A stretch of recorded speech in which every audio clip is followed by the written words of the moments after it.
Good evening, friends. Welcome to this edition of Facebook Live on a Thunder Thursday. Today's episode number 18, and I'm live before you a little late than my normal time of 8:15, 8:20. But again, my OPD was a little heavy today. Got free late, 10 minutes later. So apologies for the due delay. So please allow me to share my screen so that I can begin the proceedings and start today's session. And in the meantime, I'd like to check whether I'm live or not. Yes, I seem to be. I'd like to check whether I'm live or not. Yeah, I'm not. Okay, just sharing my screen.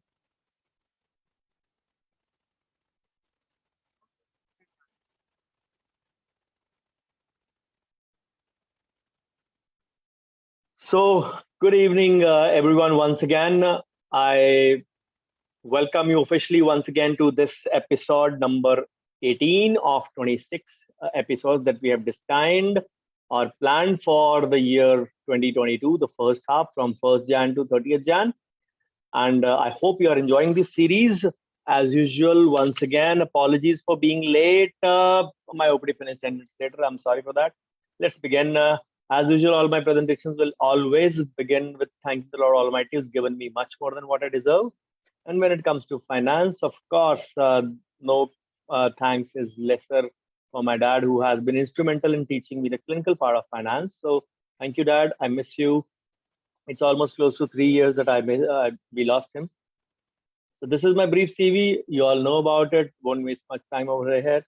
My MBA in finance management, and of course, my 24/7 with my dad since for so many years helped me have a better insight into a few things. So, what is the topic for today? So today's topic is again, I usually pick up the trending and the hot topic. Usually, last week it was on LIC IPO and fitness associated with that. Today's topic is the RBI bomb shell and the Fed thing that is happening all over the world, of course, influencing the markets as well. The inflation monster.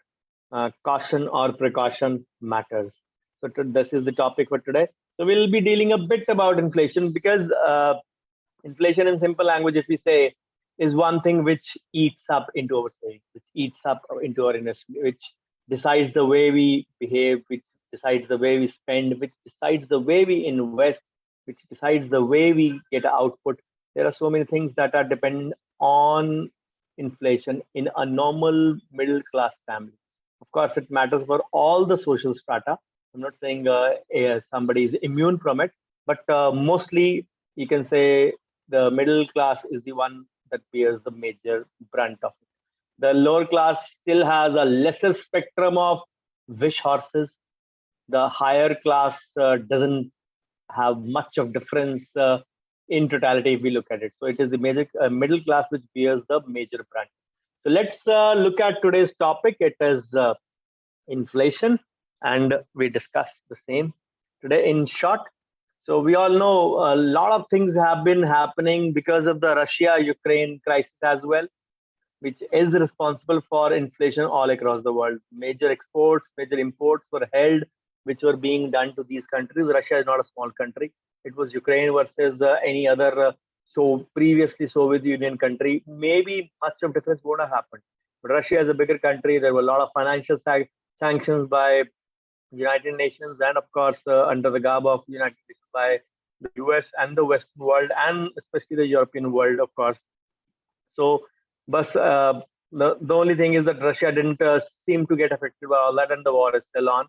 So, because of all this crisis, we saw sharp spike in the prices of oil, nickel, aluminium, zinc, copper, and even wheat. So this is the reason if you're facing it. And even if one thing you can say makes a difference, the rest of the things get affected. And that is where the problem comes. So the jump in prices of wheat may not affect India, of course, because our domestic requirements are too much and the production is also equally. But for many other commodities, we are still dependent upon other countries for imports. So definitely, if you have to import at a higher price, they'll be sold at a higher price, and that eats up into the budget usually. So, of course, the international oil prices uh, went up hugely. India was a little lucky that it still managed to get an oil at discount from Russia. But of course, certain things don't matter at all in that regard, because the longer we keep on staying to it, the diesel and the oil prices went on right from the pre-Diwali prices or close to Diwali prices. They went up in the first week of April as good as 15 to 20 rupees. And oil is one of the largest constituent of India's imports that we usually do from the Western world, especially. So, of course, if the oil is affected and all other commodities are also affected, the thing is that because of these, the things will keep on happening. The inflation will go on rising. So, this will lead to the inflationary pressure as well, of course. So let's that is one topic, that is one share of the pie if I look at it. But what exactly for us? The international things will be there. We will be having a few things here and there. But what about us? What does affect us?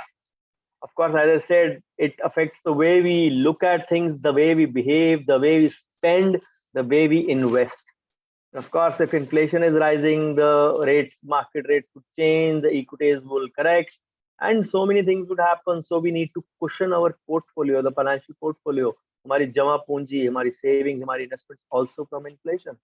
Because sometimes if you have committed certain amount and now your cost of living goes high, you will not be able to devote, you can say, or you can say contribute as much as you want or as much you have been doing previously to your current investments.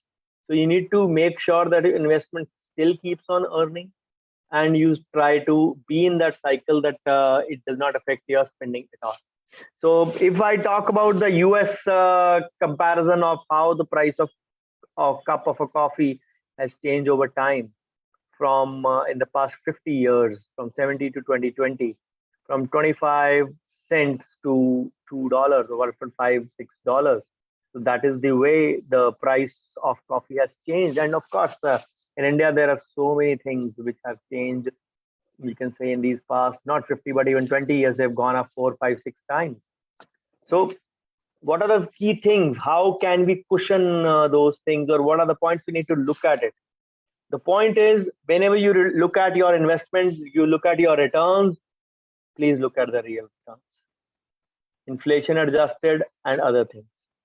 For example, real return are the things that you can earn over and above the inflation. For example, if your return is 5% and the inflation is 4%, your real return is 1%. Inflation eats into your earnings. In other words, your money's purchasing power grew by 1% only. So as long as you can beat inflation, you can beat your cost of living of the previous years, then you can say, yes, I have done good in that sense. Of course, we look at it in a different scenario as well. For example, if your return is 6%, you look at first as a tax adjusted return. And let's suppose you are in a 30% tax bracket. So 1.8 goes out 4.2. And if the inflation is 5.2, your actual return is minus 1%. So which means that your money, whatever you are earning, is now you have to spend less in that sense now. So again, if the inflation was 6%, as the example I just gave, your real return would be -1. If you look at the previous example, your return is 5, inflation is 4. Now return is 5, inflation is 6.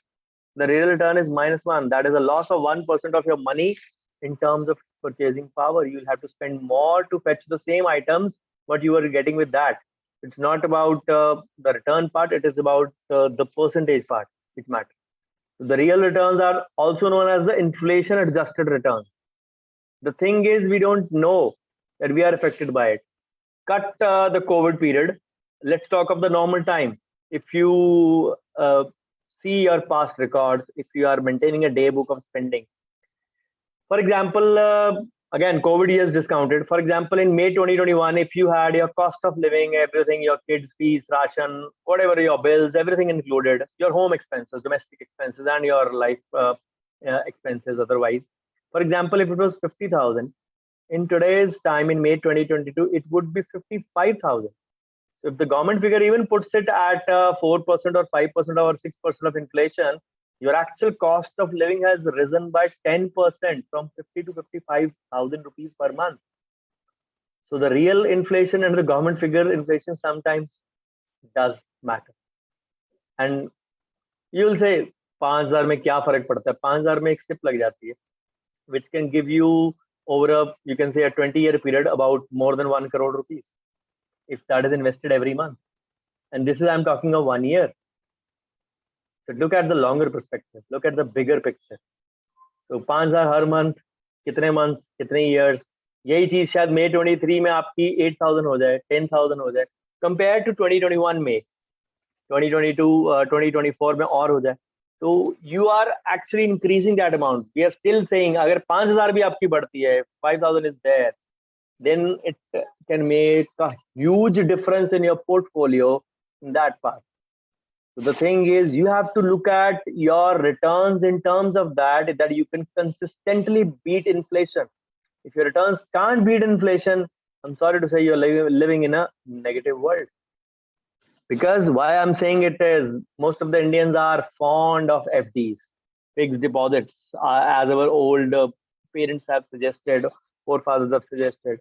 And this is one RBI data I've been sharing since many months now, in my groups now, in my WhatsApp community, wherever these sessions happen.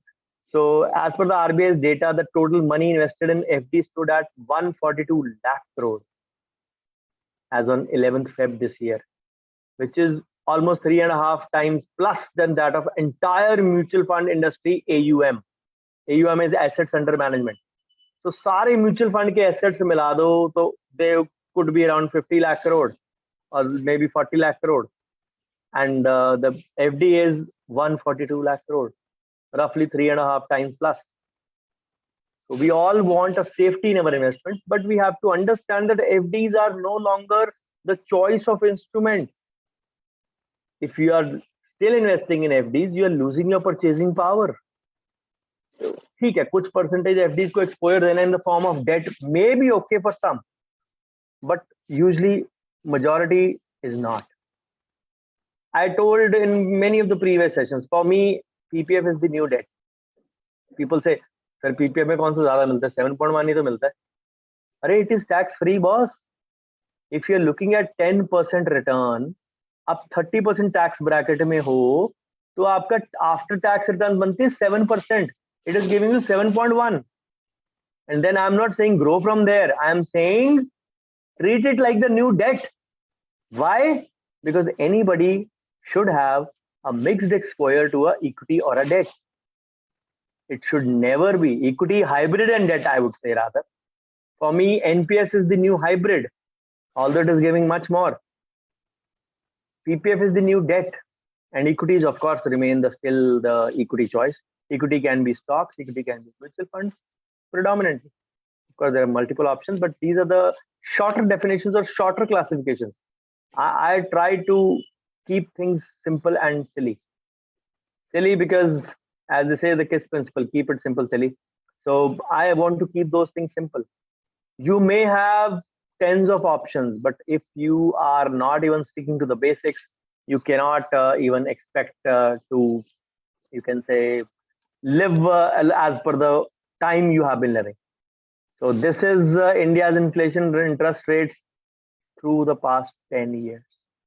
Cost of living ऊपर जाई जाएगी, inflation ऊपर जाई जाएगी. There may be adjustments, there may be a little bit short form. What we look at is the overall totality picture. Then the second way is equities for beating inflation.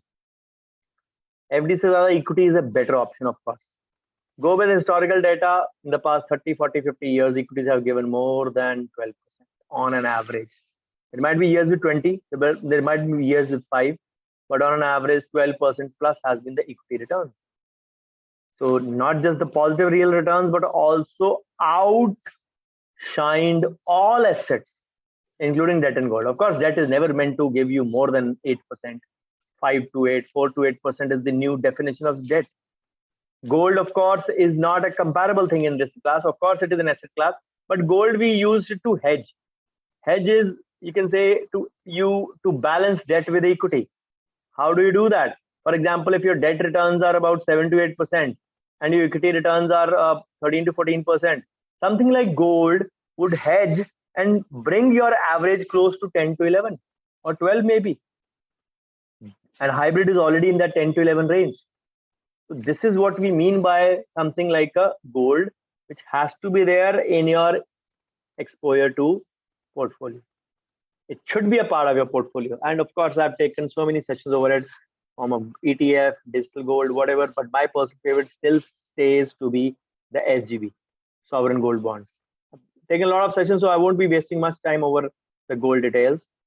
But let's look at the equity as we can say S&P, BSE, Sensex.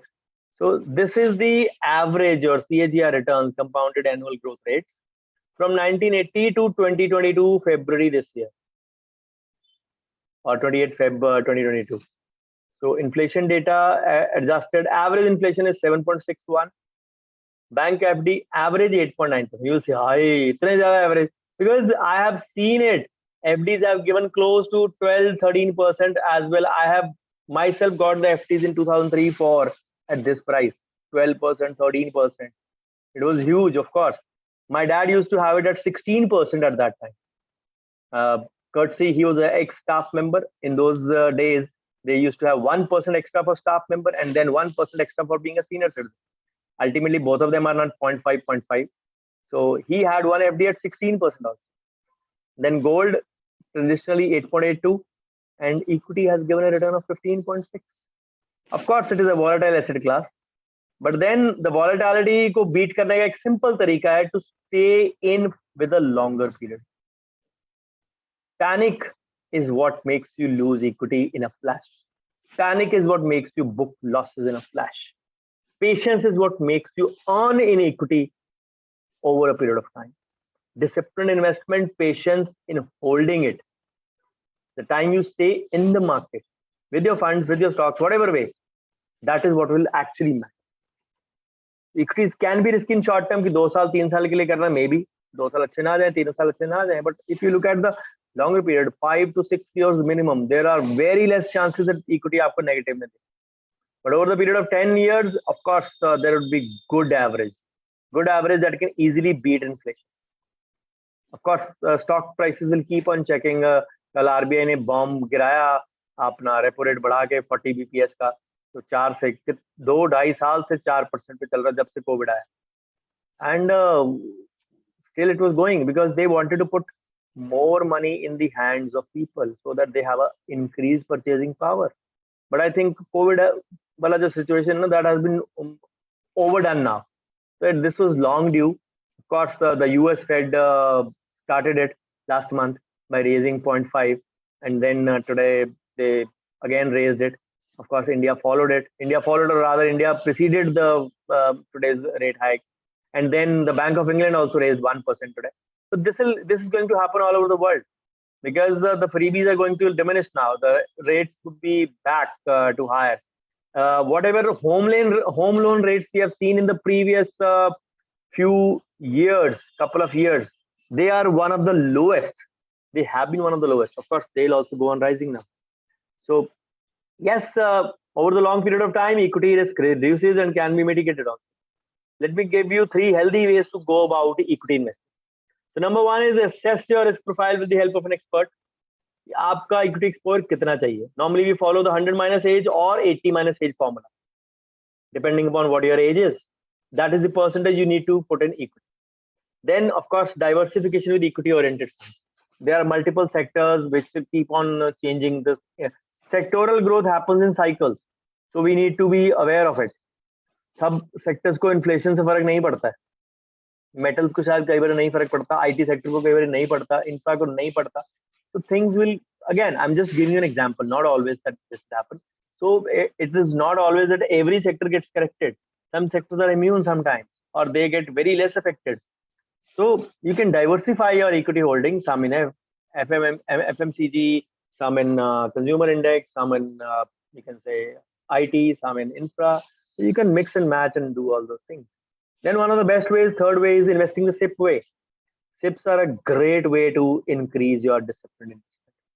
Of course, they can give you rupee cost averaging also, and they are going to give you a lot of returns in that sense that बूंद बूंद करके समंदर जो बनने वाले example है ना, that actually happens with the amount of SIP. So why do prices keep on going high, or why does the CPI index is affected? Because the salaries go on increasing, which can help economy grow. Of course, the positive negatives are both there, helps borrowers also. So this thing will keep on getting adjusted. What prices over time, the price index will keep on rising.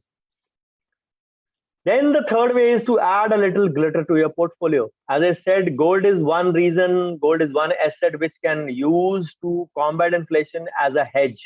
Not without a reason. Out of the past 40 years of gold, 32 years have been positive. Only 8 has been negative. That is the 80-20 record. So it has been a store of wealth for Indian families, of course, in the physical form, does stay stuffed in the Indian bank lockers. But yes, this is the new age. This is the new digital age. You need to do in gold as a hedge and still be in the digital era by buying sovereign gold bonds. As I said, you can have multiple options: gold mutual funds, gold funds of funds, gold ETF, whatever way. My personal favorite is SGBs. So gold is one thing you can say constant currency all over the world. It can be sold anywhere. It is a direct hedge against the depreciation of the rupee as well. And again, as a investment, gold is highly liquid and can be easily converted to cash. Of course, stock market का तो एक फंडा है ना, simple. Whenever the gold, the equity goes down, the gold goes up. They share an inverse relationship. Of course, we know that the jump in gold prices, gold has also been fluctuating quite a bit. क्योंकि equity बहुत volatile है, gold भी बहुत volatile है. 2 दिन 3 दिन गिरता है, चौथे 5वें 6वें दिन प्राइस कर जाता है. So always add some gold to your portfolio by gold ETF, gold funds of funds, or the best SGBs. This year's SGBs 2022, FY 22-23, the SGBs are yet to come probably once the government gets over from the LIC burden this month. After 17-18 days, think of it. Because last year also the SGBs came as late as about 22nd or 23rd of May. The first tranche was launched then only. So RBI will keep on taking you can say actions to make some corrections. They'll increase and decrease the repo rate, reverse repo rate, the amount of money banks can keep with them, or the interest rates. Of course, it all is related to the borrowing of the money, so that the banks can earn there, and of course related to people's purchasing power as well, and their increase or decrease of consumption. So all those things will keep on happening. Of course, when the money stays in cycle, it gives employment also to so many people. Then the last is preparing for your future. Inflation times can be painful when you take your monthly budget, 50 to 55 ho gaya, but being prepared always helps. You don't need to just keep pace with the inflation, but you need to beat it over a period of time. And that is what is important. So India's 12-month inflation rate trend in 2021 and 22, see the trend from the last financial year, which just ended in March: 4, 6, 6.26, 5.59, 5.3, 4.3, 4.9, 5.6. And it is on the rise. It's almost touching 7 now. So this is the Ministry of Statistics MOSPI data. So the carry home Gyaan for today: if inflation remains high, household budget is not the only thing that will be affected. It is the common man's savings as well. And all of them mostly are dependent upon fixed instruments like FD. If you are doing that, you have to, you can say, settle for negative returns. Sorry for the printing error here. It's not 8.5, it is 7.1, and maybe the small savings are 6.8, and the bank deposits are less than 6. So with a grim scenario, the investing of the common man, the avenue to explore is the stock market in the form of mutual funds or stocks in whatever way. Investing wisely in the stock market and with minimum risk is the common man's best chance at beating inflation. I mean to say, the equity is the best chance to beat inflation. It need not be stocks. it can be mutual funds. Mutual fund is the way to go. As a dentist, you can do trading. I don't want to discourage you. If you have time, you can do it. But if you are running a full-time clinic from 9 to 3, you can focus only on one thing. You can say very, very dedicatedly and profitable. And either it is your clinic or it is the stock market. So it is your choice what you want to do. So what I want you to tell is that this was a presentation, a portion of it I took up 3 years back also. The carry home Gyaan is the same one from there. Imagine when the interest rates were like this, even then the inflation was eating up. Now the interest rates are low, still the inflation is eating up. So this will keep on happening. People will have, when you have higher salaries, when you have, you can say more revenues to buy, but then the prices also increase. So this will keep on happening. We need to understand that we need to be secure. We need to be sure about it, that what we are going.